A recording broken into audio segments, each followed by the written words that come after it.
A paz de Cristo Jesus para você. Eu sou o professor Evandro da Silva e hoje vamos dar continuidade a mais uma aula da nossa escola bíblica.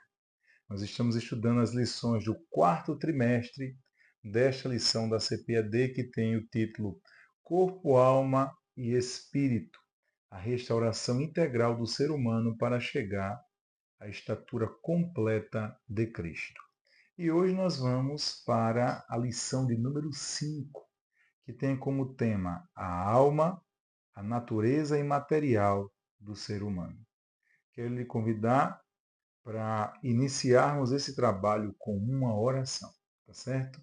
Feche seus olhos aí onde você está, incline a sua cabeça e vamos orar. Bendito Deus, nos ajude e nos abençoe na ministração de mais uma aula. Que esta aula venha a ser motivo de bênção para a vida dos teus filhos, todos aqueles que tiverem contato, ó Pai, através das redes sociais, com este conteúdo, ó Pai, ministrado, que seja edificante, ó Pai, que eles sejam edificados pela Tua palavra. Te pedimos a Tua bênção sobre a vida de todos, em nome de Jesus. Amém. Meus irmãos e irmãs, como falamos, lição de número 5, eu quero já que você preste bem atenção no que eu vou lhe dizer. Gostou dessa aula? Compartilha com todos os seus amigos, tá certo? Outra questão também. Além de compartilhar, clica aí nessa mãozinha aí, dizendo que gostou e também comente, né? Comente aí nos comentários, dê seu comentário aí. Isso é muito importante para o algoritmo do nosso YouTube entender que mais pessoas precisam visualizar esse conteúdo, certo? Seu comentário, seu compartilhamento. Salve esse vídeo e repasse para todos os seus amigos. Tenho certeza que vai ser uma bênção para a sua vida, tá bom? Então, nas lições passadas, nós trabalhamos mais a respeito do corpo. Então, na última lição, nós falamos do corpo como templo do Espírito Santo. Se você não viu essa lição, é uma lição muito importante e interessante. Você pode acessar o nosso canal, Professor Evandro Silva Oficial, no YouTube e rever essa mensagem, tá certo? Siga-nos em nossas redes sociais, Professor Evandro Silva no YouTube, no Instagram também está Professor Evandro Silva, ok? E no TikTok da mesma forma. Então, nos siga, tá bom? Então, a alma, a natureza imaterial do ser humano. Nós temos aqui um texto áureo de nossa lição. Texto áureo. O texto áureo diz assim: E não temais os que matam o corpo e não podem matar a alma. Temei antes aquele que pode fazer perecer no inferno a alma e o corpo. Mateus capítulo 10, versículo 28. A verdade prática diz assim: cuidar da alma é uma atitude fundamental para uma vida cristã estável e uma eternidade de alegria e paz. Agora nós temos a nossa leitura bíblica em classe. A leitura bíblica que você vai fazer na sala de aula com os seus alunos. Está baseada em Gênesis capítulo 1, versículos 27 e 28, o capítulo 2 de Gênesis, versículos do 15 ao 17, e um texto do Novo Testamento que já foi lido, que é Mateus capítulo 10, versículo 28. Para ganharmos tempo, nós já vamos adentrar a nossa lição de hoje, tá certo? Mas é importante que essas leituras bíblicas todas sejam feitas. Bom, nós vamos iniciar falando para você que temos como objetivo para esta aula o que o autor da lição nos propõe. O objetivo dessa lição, diz o autor, nesta lição buscaremos nos aprofundar, perceba, nós vamos nos aprofundar no conceito e distinção da alma, estudando os seus atributos e a sua importância. Vamos estudar os atributos e a importância no relacionamento com Deus e com o próximo. Bom, dito isto, nós vamos agora para essa parte introdutória ainda, fechá-la com a definição da palavra alma. Na primeira lição, nós tratamos da definição do que é o corpo, do que é a alma e do que é o espírito. Hoje, nós vamos tratar novamente da definição dessa palavra, que é a palavra alma, que na lição de professor está aí como palavra-chave. Bom, como é que nós poderíamos definir a alma? Eu vou dar uma definição que nós ouvimos ela, nós falamos sobre ela, né, na primeira lição. Eu acho essa definição bem interessante. A alma é parte imaterial do homem, tá certo? A alma é, você pode colocar até assim, a alma é uma parte imaterial do homem que juntamente com o espírito, forma parte não tangível, uma parte que não pode ser tocada, é imaterial, né? Então, sendo ela a sede, a alma é a sede onde se encontra o intelecto, a vontade e as emoções. Intelecto, vontade e emoções, tá certo? Então, a alma é essa parte imaterial, juntamente com o espírito. Ela e o espírito é uma parte intangível, uma parte que não pode ser tocada, tá certo? Então, dito isto, novamente eu preciso relembrar você do que significa dizer que a alma é a sede do intelecto, das emoções e da vontade, ou volição, né? Emoções, o sentimento, vontade e volição, tudo é a mesma coisa, tá certo? Então vamos lá. Eu pego a parte do corpo, porque o corpo é uma parte tangível e visível, né, aos nossos olhos, para a gente compreender a parte da alma. Então, na parte do corpo, o corpo é uma parte imaterial, onde nele se encontram, ele é a sede. Então, como sede o corpo tem, né, está no corpo, está sediado no corpo, o olfato, a visão, o tato, o paladar e a audição, tá certo? Então, quando nós dizemos isso, nós não estamos dizendo que a visão é o corpo. Não. A visão está no corpo, mas o corpo não é visão, olfato, paladar apenas, né? Então, a mesma coisa é a alma. Quando nós falamos que a alma, nela, ou ela é a sede da vontade, emoções e intelecto, você precisa só entender que essas coisas estão presentes na alma, mas a alma não se resume apenas a essas três características que residem nela, tá certo? Esses três pontos que residem nela. Então, dando continuidade, após entendermos isso, nós vamos agora para o primeiro tópico da lição. O primeiro tópico da sua lição, aí, assim como da minha aqui, está aí, atributos da alma. Então agora nós vamos falar sobre os atributos da alma. O ponto 1, ele fala assim, de volta ao Gênesis. Bom, como eu falei agora há pouco, a alma ela é a sede. Lembre-se do intelecto, da vontade e das emoções. Então, o autor da lição bíblica, ele vai trabalhar da seguinte forma. Ele vai falar que o homem foi criado como um ser pessoal. Isso mesmo. O homem foi criado como um ser pessoal, criado à imagem de Deus. Aí ele vai citar a autoconsciência. Perceba essa expressão, autoconsciência. Está ligado ao intelecto, diz respeito ao intelecto. E essa expressão autoconsciência, ele vai também tratar outra expressão, né, que é autodeterminação, autoconsciência e autodeterminação. Mais à frente nós vamos ver ele falando sobre discernir, ele vai falar assim, a parte afetiva do homem é demonstrada na afirmação divina da necessidade de uma companheira. Então, o que o autor da lição vai trabalhar aqui são essas três características da alma. Né? O intelecto ele vai trabalhar aqui como autoconsciência. E o que é essa autoconsciência? É uma percepção, autoconsciência. Então, é você ter a percepção de si mesmo e daquilo que está à sua volta. Então, o ser humano tem essa percepção.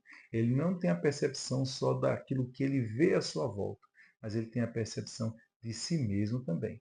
E essa autodeterminação. Essa autodeterminação, ela está ligada ao poder de decisão. A autodeterminação fala que você tem um poder de decisão.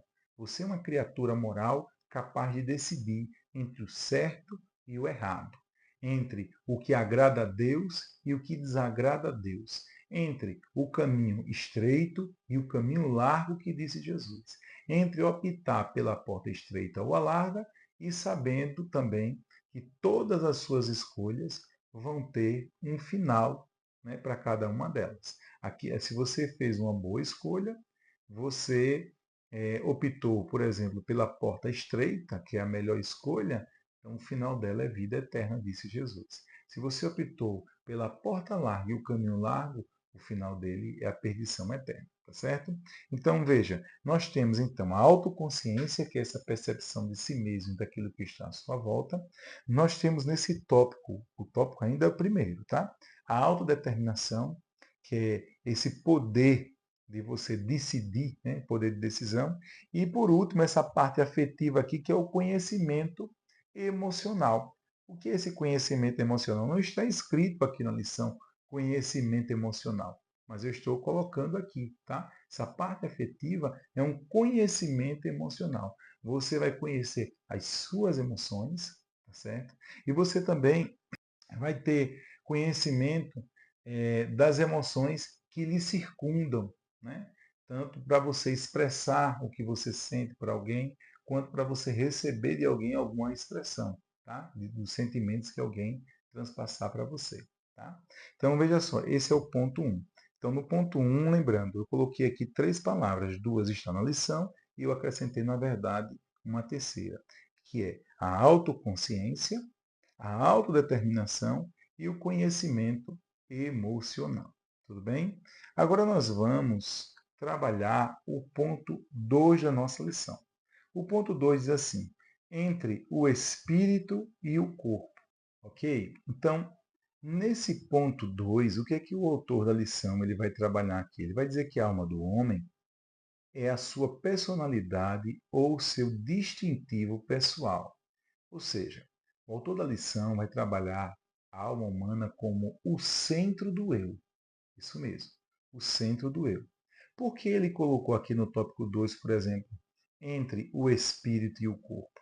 Porque é justamente onde a alma ela está. Ela está entre o corpo e o espírito. Né? Ligada ao corpo, ela vai ter toda a percepção do mundo físico e interagir com o mundo físico, seja com os animais, seja com as plantas, com a própria natureza, né? Ou com o seu semelhante, ok? Então, uma alma ligada a esse corpo físico, ela vai ter toda a percepção do universo físico criado por Deus. Agora, quando a alma está ligada, né, que ela está ligada ao espírito, então, através dessa ligação entre a alma e o espírito, ela agora vai ter toda a percepção espiritual necessária que o ser humano precisa, através dessa ligação do seu espírito, né? O espírito e a alma interligado com o Espírito de Deus, ela vai ter comunhão com Deus, tá certo?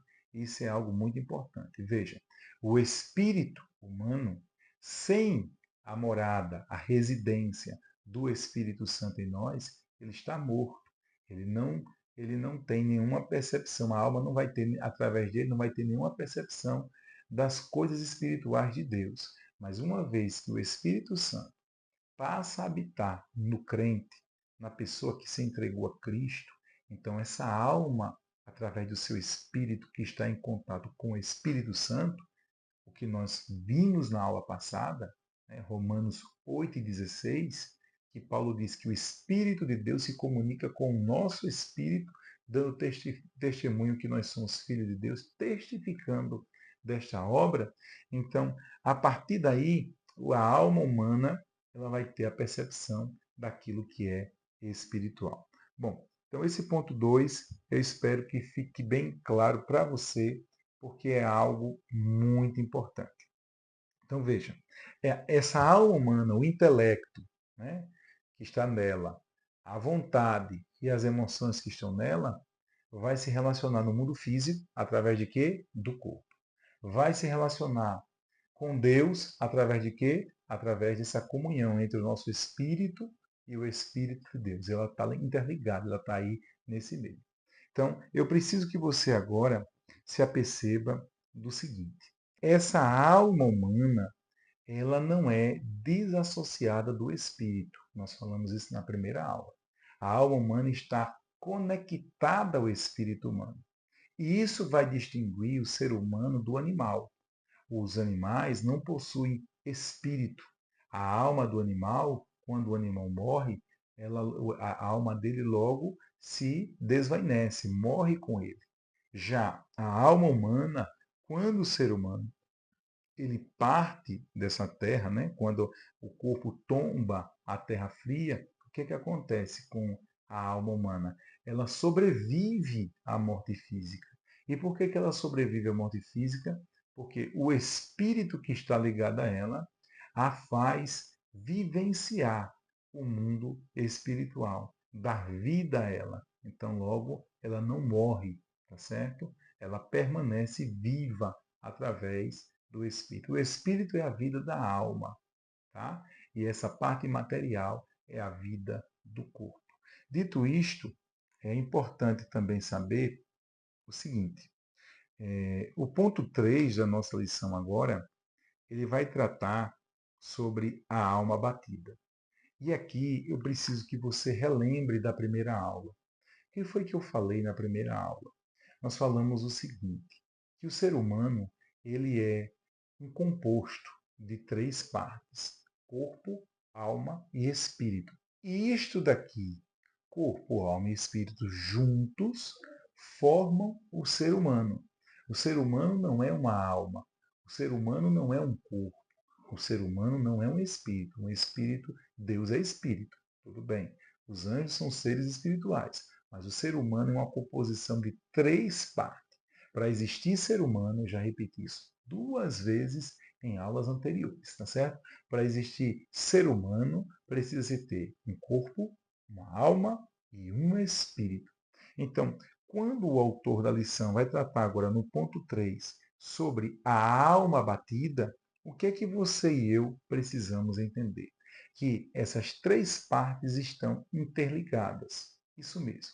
O que quer dizer que essas três partes estão interligadas? Quer dizer que não há como a alma sofrer sem o corpo sofrer, sem o espírito sofrer.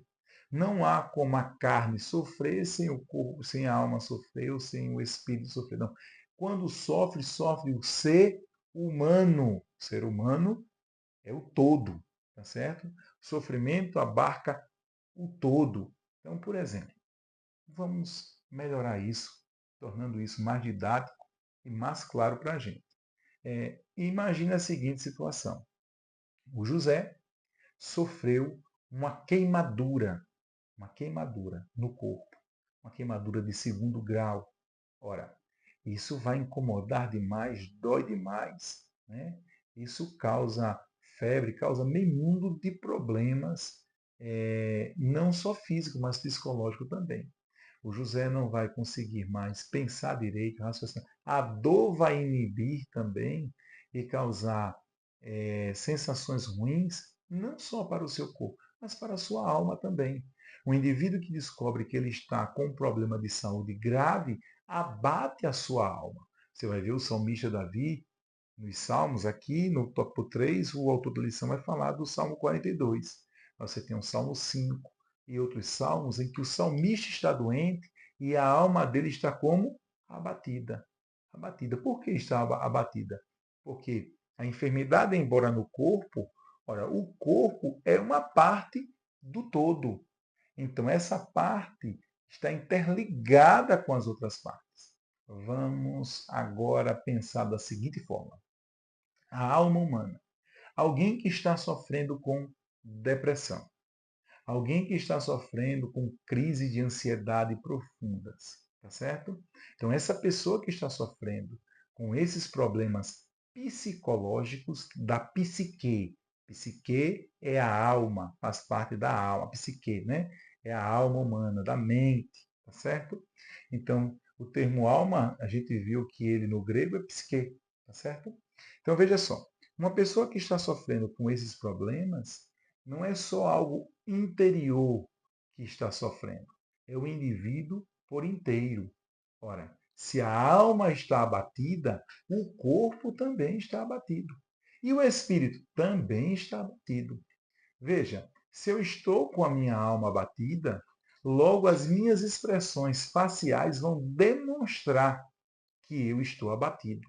Então, aquela cabeça baixa, aquele olhar meio sereno, né? Baixo também, os ombros mais curvos, aquele jeito já de depressão, aquele olhar, né, triste, é um olhar que realmente demonstram aquilo que está aí dentro da pessoa, está dentro do indivíduo, entendeu? Da mesma forma que se a alma estiver alegre, o meu corpo vai estar alegre, tá certo? E o meu espírito também vai poder se alegrar. Como assim o meu espírito vai poder se alegrar? Como assim? Então, a alma se alegrando ou ficando triste afeta também o espírito? Claro. Então, muitas das vezes o indivíduo está com a alma tão abatida que ele não consegue orar e nem se comunicar com Deus. Nem se comunicar com Deus. Não sei se já aconteceu com você, mas isso pode acontecer. Né? O salmista, no Salmo de número 42, ele vai fazer a seguinte pergunta: por que estás abatida, ó minha alma? Né? A alma pode ser ferida por causa de pecados, por causa de provações, por causa de emoções mal resolvidas, por uma série de coisas ela pode ser ferida, tá certo?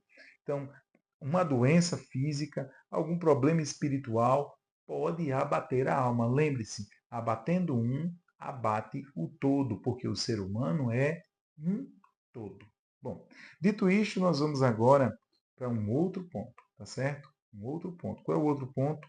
É o ponto 2. É o tópico 2, na verdade. Né? Antes de adentrar no tópico 2, eu quero dizer a você que se sua alma está angustiada, que se sua alma está abatida, que se você está passando por alguma tormenta, alguma turbulência em sua vida, lembre-se, faça como o salmista. Seu descanso, o descanso da sua alma, está em Deus. Então, busque ao Senhor. Busque a Ele, que Ele vai trazer descanso e alívio para a sua alma. Certo? Você vai se alegrar no Senhor. O Senhor é a nossa força. Não se esqueça disso. Então, o tópico 2 da nossa lição diz assim: a natureza da alma, imaterialidade e imortalidade. Então, aqui nós vamos falar agora, nesse ponto 1, sobre a distinção de substâncias. Veja, aqui nós já tratamos a respeito da distinção de corpo, alma e espírito. Só para relembrarmos, o corpo é a nossa parte material. A alma e o espírito, a nossa parte imaterial. Esse texto que é trabalhado aqui pelo autor da lição, que é Mateus capítulo 10, versículo 28, ele é muito claro, ele faz uma distinção muito clara entre o corpo e a alma. Veja o que diz o texto sagrado, né? Jesus falou assim: e não temais os que matam o corpo, e não podem matar a alma. Então, o indivíduo, o ser humano, pode matar o corpo, mas não pode matar o quê? A alma. Por quê? Jesus vai dizer: temei antes aquele que pode fazer perecer no inferno a alma e o corpo. Então, Deus tem poder para fazer perecer no inferno as duas substâncias, as duas partes, o corpo e a alma. Talvez você se pergunte e diga assim: espera aí, certo? Aí está falando apenas do corpo e da alma. E o espírito? Ora, esse termo, alma e espírito, eles são utilizados na Bíblia de forma intercambiável. O que quer dizer isso?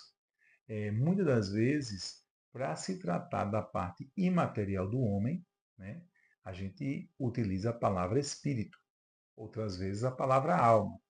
E em poucos versículos da Bíblia, é que nós vamos encontrar que há uma distinção entre alma e espírito. Por exemplo, Hebreus 4:12, quando a palavra de Deus nos diz, né, que ela, a palavra, ela é mais penetrante do que espada alguma de dois gumes e penetra até a divisão da alma e do espírito, tá certo? Então, 1 Tessalonicenses 5:23, né, que é para ser preservado em santidade o quê? O espírito, a alma e o corpo, ok?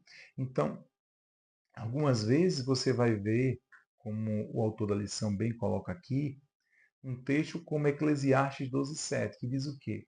que o pó volte à terra como era e o espírito volte a Deus que o deu. Ora, o espírito retorna para Deus. O que quer dizer o espírito retorna para Deus? Quer dizer que todas as pessoas que morrem vão para o céu? Não. Retornar para Deus é ir para os domínios de Deus. O espírito, tanto do justo quanto do injusto, vai aos domínios de Deus. E nos domínios de Deus, agora Deus vai colocá-los no lugar da escolha que eles fizeram lá na terra. Ou seja, aqueles que escolheram servir a Cristo, Deus irá pegá-los, irá colocá-lo no lugar chamado paraíso. Aqueles que fizeram uma escolha pelo pecado e pelo sistema do mal, chamado mundo, tá? Mundo aí no sentido figurado, sistema ao qual o diabo governa, esses aí irão ser colocados em um local de tormento, conforme Lucas capítulo 16. Bom, dito isto, você vai ver muitas das vezes que é o espírito que parte, e outras vezes, por exemplo, com Apocalipse 6:9, como está escrito aqui, que vai falar das almas que estavam debaixo do altar daqueles que morreram na grande tribulação. Então, não importa. A alma e o espírito, ela tem esse intercâmbio. Né? Ela tem esse intercâmbio. Ela muitas das vezes é vista nas escrituras como sinônimo, mas a própria palavra de Deus também nos traz uma distinção. Agora, lembrando, a alma e o espírito são inseparáveis. Tranquilo? Então vamos passar agora um pouco adiante. Então já entendemos a distinção entre corpo, já entendemos a distinção entre corpo e alma e espírito, tá? O espírito é aquilo que nos liga a Deus. A alma, através do espírito, tem ligação com Deus. E através do corpo, com o mundo físico, isso já foi falado. Então, agora nós vamos trabalhar o ponto 2 da nossa lição, que fala sobre imaterialidade e responsabilidade pessoal. Aqui nós vamos ver que a alma transcende o físico. O que quer dizer isso? Imaterialidade. A alma está além do mundo material, certo? Então, isso já faz cair por terra as ideologias do marxismo, ideologias muito comuns de você escutar no nosso dia a dia, né? Principalmente nas faculdades, aqueles que estudam sabem muito bem do que eu estou falando. Ideologias que reduzem o homem à matéria. Reduzem o homem à matéria. Bom, isso vai negar a consciência moral e a vida após a morte. Se ele resume o homem à matéria, a gente vai negar a vida após a morte. Tá certo? Isso é um problema, porque a Bíblia ensina que cada indivíduo é responsável diante de Deus. Veja, o que está escrito em Atos 13:19, que a lição aqui nos apresenta esse texto que é muito interessante. Diz assim: arrependei-vos, pois, e convertei-vos, para que sejam apagados os vossos pecados. A questão do marxismo, né? Eles vão trabalhar muito a crítica de que o mal é uma estrutura social, tá? Essa estrutura social opressora e tarará. Bom, a verdade é que nós sabemos que toda estrutura criada pelo homem, ela é corruptível, ela possui falhas.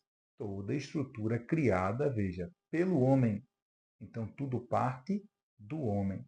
E a Bíblia apresenta o homem, após o pecado, como alguém que agora ele pende para o mal.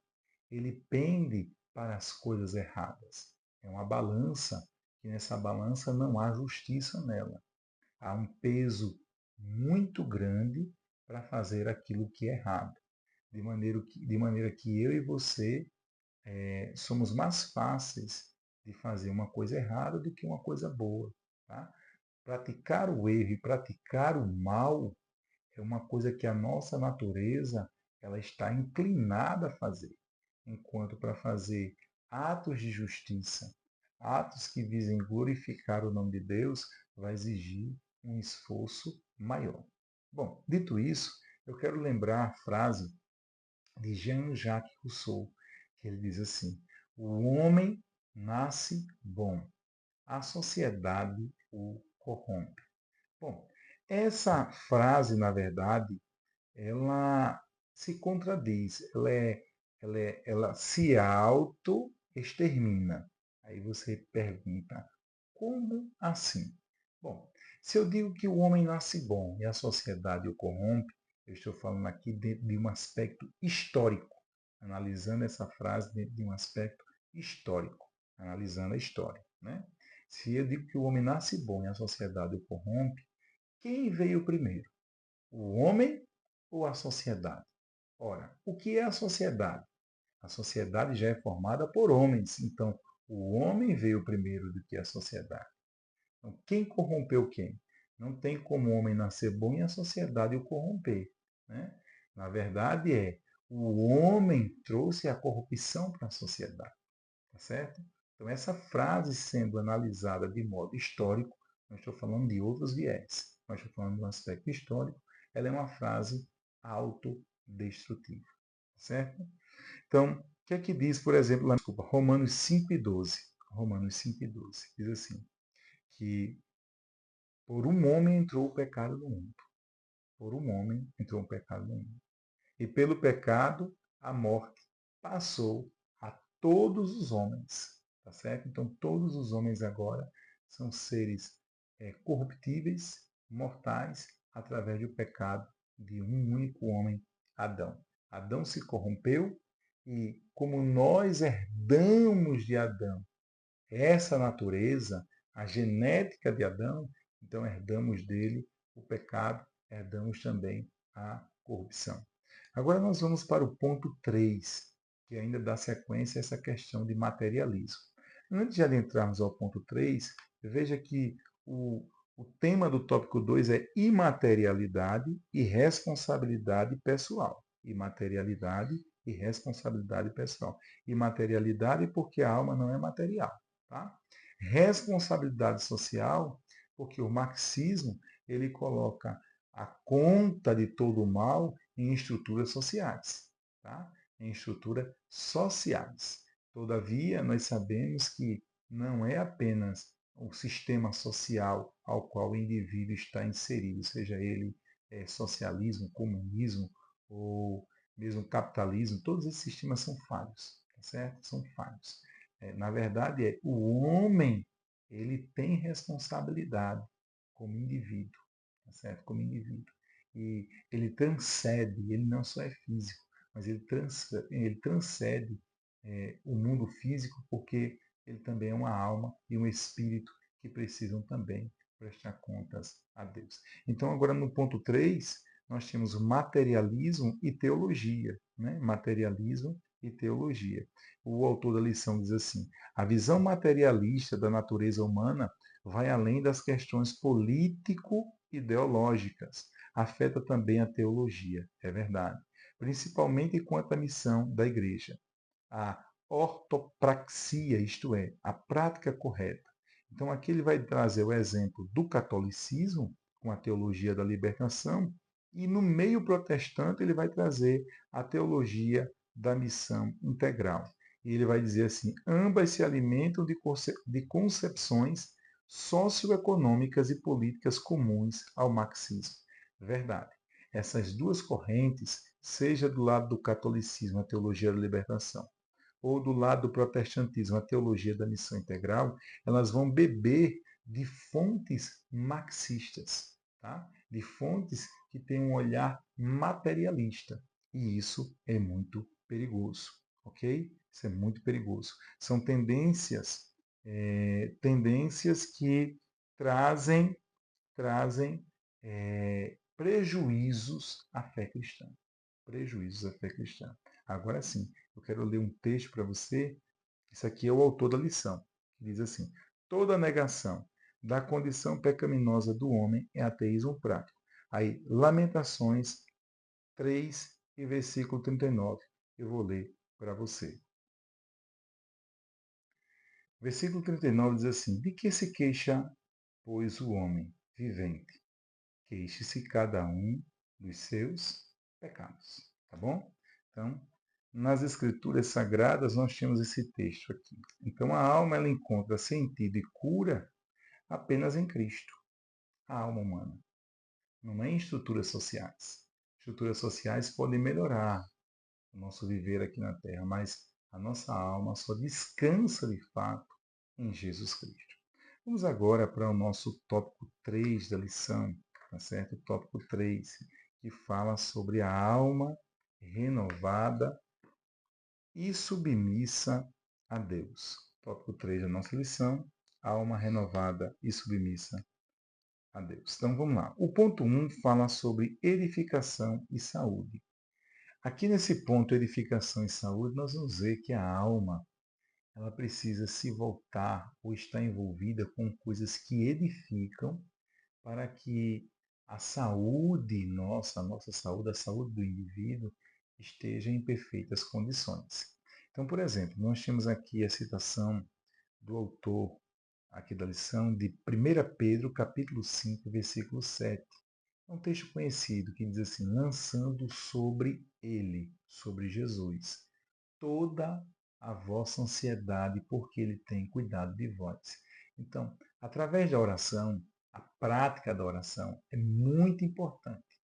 Nela você vai falar aquilo que está dentro de você, aquilo lhe corroendo, seja lhe machucando, seja lhe causando alguma perturbação, alguma ansiedade. Então veja, aqui eu quero abrir um parêntese para dizer para você que muitas das vezes fica aí remoendo, resmungando, né, pelos cantos. Deus, o Senhor não está me vendo, eu estou passando por isso, por aquilo. Pause, procure pausar a sua vida aonde você estiver. No trabalho, procure um lugar, se você estiver muito atormentado com essa angústia interior. Em casa ou em qualquer lugar, procure um lugar para você falar com Deus. Você vai pausar um pouco daquilo que você está fazendo, você vai tirar uns 10 minutos a 15 minutos de oração e você vai colocar tudo diante do Senhor.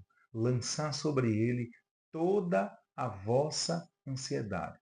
Ah, talvez você esteja me questionando. Ele já sabe. Ele sabe porque eu fico nos meus murmúrios. Não, não, não, não, não. Eu não estou falando para você ficar nos seus murmúrios, não. Eu não estou falando para você procurar A, B e C. Não, até que você desabafar para um amigo, uma pessoa de confiança, é até legal, né? Mas eu estou falando aqui para você contar tudo para Deus. Mesmo que ele sabe, sabe sim, mas ele quer ouvir a sua voz, ele quer que você tire esse tempo e pause para estar com ele. É o que o texto bíblico está nos revelando, tá certo? Então, pause, tire um horário do seu dia para você chorar, para você abrir seu coração, para você dizer ao Senhor o que está perturbando a sua alma. E fale, tintim por tintim, né? É uma expressão que a gente usa aqui no Nordeste, né? Fale tudo para o Senhor, tá certo? Então veja, um outro texto também é o texto de Filipenses capítulo 4. Filipenses capítulo 4, nos versículos de números 6 a 7, diz assim: não estejais inquieto por coisa alguma. Se você está assim, inquieto, agitado, ele vai dizer assim: antes as vossas petições sejam em tudo conhecidas diante de Deus pelas orações e súplicas. Se está inquieto, o que você deseja, vá orar e vá suplicar diante de Deus. Tá certo? E ele não para. Com ação de graças. O que é isso? Você vai apresentar a Deus, rasgar seu coração na presença de Deus, apresentando a Ele o seu sofrimento que está lhe causando perturbação, mas não se esqueça de agradecer a Deus por tudo que Deus tem feito. Porque mesmo que você esteja passando por uma tribulação ou por uma luta muito grande, você está de pé e você está vivo. Então agradeça ao Senhor por toda a conquista, tá bom? Então, e a paz de Deus, olha que versículo maravilhoso. Quando você fizer isso, a paz de Deus vai fazer o quê? A paz de Deus, que excede todo entendimento, guardará os vossos corações e os vossos sentimentos em Cristo Jesus. Quando você fizer isso, se prepare, porque a paz de Deus vai guardar o seu coração e o seu sentimento na pessoa de Jesus Cristo, tá certo? Então veja, Quando você faz isso, quando você tem a prática da oração, isso é muito importante, porque essa ansiedade, você não está dormindo direito, você está com a pressão muito alterada. A oração, ela vai lhe ajudar. O momento de oração e o momento de meditação da palavra é um momento muito importante, tá certo? Então, procure fazer esse exercício diariamente, o exercício da oração, da comunhão com Deus, tá certo? E o ponto 2 fala sobre purificação e renovação, ok? Eu esqueci aqui no ponto ainda primeiro que o autor diz assim, que a nossa parte é alimentar a nossa mente com o que edifica. Procure nutrir bons pensamentos. Pare de estar escutando pessoas muito negativas. Pare de estar vendo posts negativos. Pare de estar postando nas suas redes sociais posts deprimidos, né? Aqueles posts que estão revelando o sentimento que você está passando de tristeza, de luta, de dor. Tá? Pare disso. Procure se envolver, se conectar com os pensamentos que Paulo diz aqui em Filipenses capítulo 4. Tudo que é bom, que é justo, que é verdadeiro, tudo que alegra, que agrada a Deus, procure envolver seus pensamentos com isso, tá certo? Então, se os seus pensamentos estão no negativo, procure colocá-los no positivo, para você ter saúde, saúde na sua alma, e essa saúde vai para você por inteiro, ok? No ponto 2 de nossa lição, nós vamos trabalhar sobre purificação e renovação. Bom, aqui o autor da lição vai tratar agora do aspecto muito importante, né, que é o aspecto da palavra. Romanos 12:2 fala sobre a transformação da nossa mente, do nosso entendimento. E a nossa mente, o nosso entendimento, ele só é transformado à luz da palavra. Quando nós vivíamos no mundo, o nosso coração, a nossa mente, ela aprendeu as coisas do mundo. Ela aprendeu e desejou as coisas que estavam à sua volta. Hoje nós pertencemos a Cristo. E essa mente, esse entendimento nosso, ele é transformado a cada dia através das Escrituras Sagradas. Então, o Evangelho, a palavra de Deus, ela nos educa. O que foi que Jesus disse em João capítulo 15? Ele disse aos seus discípulos: Vós já estáis limpos pela palavra que vos tenho falado. Ou seja, a palavra de Deus, ela limpa. A palavra de Deus, ela purifica. A palavra de Deus vai tirar de nós todo lodo, tudo aquilo que é lixo. Ela vai fazer uma limpeza em nós, tá certo? De maneira que você vai ser purificado por essa palavra. O salmista disse: Lâmpada para os meus pés é a tua palavra e luz para o meu caminho. Está no Salmo 119, tá certo? Então veja, então a oração, a meditação na palavra, né? Isso são práticas que você precisa estar em constante contato, tá? Para quê? Para que você tenha uma boa saúde emocional. Lembre-se que quem governa o seu corpo é a sua mente. Se você tiver uma mente sã, vai ser muito bom para você, tá? Então você precisa lembrar daquilo que nós falamos dos 3 exercícios: o exercício do corpo, da alma e do espírito. Hoje nós estamos tratando sobre a alma e procure preservar a sua alma descansando em Deus, através da oração e através dos estudos das Escrituras. Então aqui nós concluímos mais uma lição. Eu quero apresentar para você o nosso livro, que tem o título A Consciência da Alma Após a Morte. Aqui você vai encontrar muita coisa interessante, né, a respeito da alma e a respeito do pós-morte. Se você tem interesse nesse tema, esse tema daqui é um tema que vai lhe ajudar bastante, tá certo? Na sua caminhada cristã. É indispensável esse material para você. Então, peço a você que por isso, por nós, por esse trabalho, que divulgue ao máximo esse trabalho e até a próxima, querendo Deus. A paz de Cristo.